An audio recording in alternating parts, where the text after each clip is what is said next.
মাত্র 2 কাপ ময়দা দিয়ে আপনারা প্রায় 50টার মতো এইরকম লেয়ারি ক্রিস্পি খাস্তা পিঠা বানাতে পারবেন, যেটা খেতে অসম্ভব রকম মজা।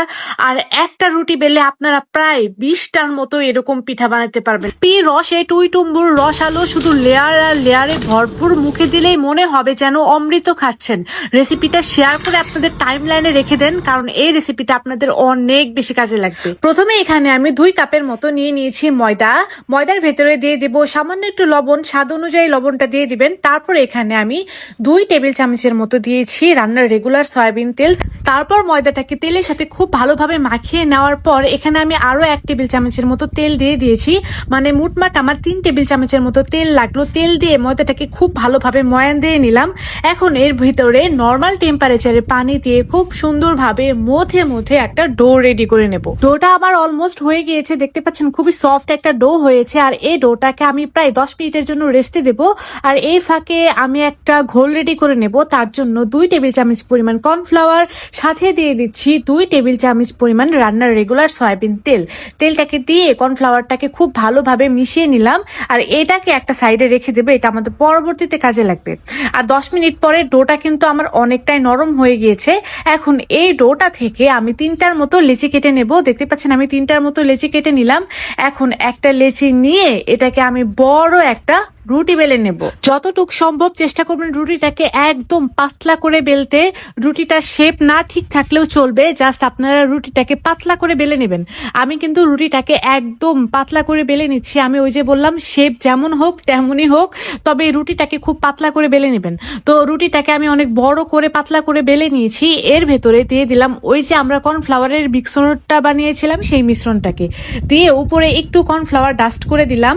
এখন রুটিটাকে আমি রোল করে নেব হাতের সাহায্যে। এরকম আলতো হাতে ঘুরিয়ে নিলেই কিন্তু রোলটা একদমই হয়ে যায়। দেখতে পাচ্ছেন রোলটা কিন্তু আমার একদমই হয়ে গিয়েছে। এখন সবার শেষে লেয়ারে হালকা একটু পানি দিয়ে ওটাকে সেট করে নিলাম। নেওয়ার পর এখন এটাকে কেটে নেব। আমি একটা পিজা কাটার দিয়ে এটাকে কেটে নিচ্ছি। আমি এরকম ছোট ছোট রোল করে কেটে নিচ্ছি। আপনারা চাইলে একটু বড়ও করতে পারবেন অথবা একটু ছোটও করতে পারবেন, যেমন ইচ্ছা তেমনই করতে পারবেন।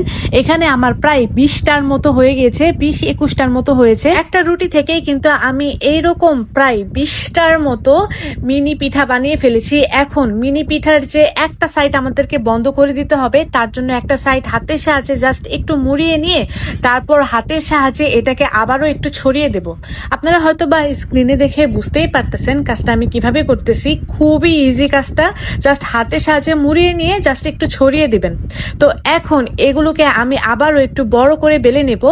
আর উপরের পার্টটাকে বেলবো, যে পার্টে লেয়ার আছে ওই পার্টটাতে বেলে নেব, আর যে পার্ট বন্ধ ওই পার্টটা কিন্তু আমরা বেলবো না। এভাবে করে প্রায় প্রত্যেকটা পিঠায় আমি বেলে নিয়েছি। দেখতে পাচ্ছেন আমি কিন্তু প্রত্যেকটা পিঠায় বেলে নিয়েছি। শিরা রেডি করে নেব। শিরা রেডি করার জন্য এখানে আমি প্রায় 1 কাপের মতো চিনি নিয়েছি, সেই সাথে 1/2 কাপের মতো নিয়েছিলাম পানি। আর চিনি আর পানিটাকে খুব ভালোভাবে গলিয়ে নিলাম। আর এখানে সামান্য একটু ভিনেগার দিয়ে দিলাম, যেন শিরাটা ক্রিস্টালাইজ না হয়ে যায়। শিরাটা যখনই একতারের সৃষ্টি হবে, মানে হালকা হালকা আঠা আঠা হয়ে আসবে, তখনই নামিয়ে নেব। এখন আমার যে পিঠাগুলো আছে সেগুলোকে ভেজে নেব। ভাজার জন্য কড়াইয়ে পর্যাপ্ত পরিমাণ তেল দিয়ে দিয়েছিলাম। তেলটা যখন হালকা কুসুম গরম হয়ে আসবে তখনই কিন্তু এই পিঠাগুলোকে ছেড়ে দিবেন। ছেড়ে এরকম নেড়ে চেড়ে ভেজে নেবেন। কাঁটা চামচ দিয়ে একটু উপরটা উঠিয়ে নেওয়ার চেষ্টা করবেন, তাহলে লেয়ারগুলো খুব সুন্দরভাবে খুলে আসবে। আর এই তো আমি এটাকে সময় নিয়ে ক্রিস্পি করে ভেজে নিলাম। আমার এই পিঠাগুলা কিন্তু এখন একদমই রেডি হয়ে গিয়েছে।